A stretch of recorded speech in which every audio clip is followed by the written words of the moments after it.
Big Home Expo terbesar datang lagi di Stadium Bukit Jalil. Pak, si pendek aku ni heboh. Nak tilam lah baru, nak katil baru lah. Kan dah tahun baru, mesti nak baru. Ya, tahun 2026, aku nak tunjuk korang. Aku dengan si pendek aku ni, kita nak pergi.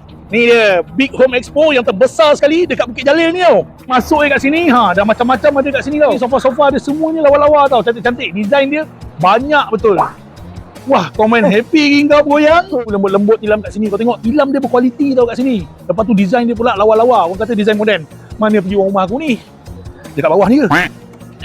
Cantik-cantik ah. Mana lelaki aku ni pergi ah. Oi, buat apa kat situ? Tengoklah. Meja-meja kayu merbau pun ada kat sini tau. Berkualiti. Nak yang marble, nak yang kayu-kayu apa, meja makan apa semua. Semua ada kat sini. Uish, memang terbaik ah. Sinki-sinki, bahagian kitchen semua ada kat sini. Buat apa tu? Tengah masak? Tengah masak? Yang nak gas swap ni? Yang tu 2,000 lebih tu. Yang ni murah. Ni pakai sensor. Langsir pakai remote tau. Nampak?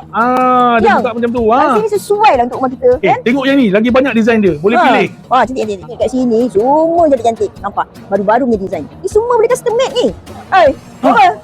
Dekat sini daripada bathroom, toilet sampai ke ruang tamu, semua barang semua ada. Barangan elektrik dia, kau tengok mesin basuh dia, peti ais semua ada kat sini lah.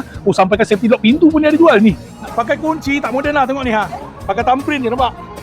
Dah boleh buka. Moden. Yang, dari sikit tamannya. Cantik-cantik lah. Yai. Dekat sini pun boleh dapat, memang terbaik. Okey, jangan lupa lepas kau beli barang-barang dekat Big Home Expo ni, kita boleh redeem hadiah di kaunter yang ada. Korang jangan lupa tau, 15 Januari hingga 18 Januari 2026 di Stadium Bukit Jalil Big Home Expo. Datang ramai-ramai.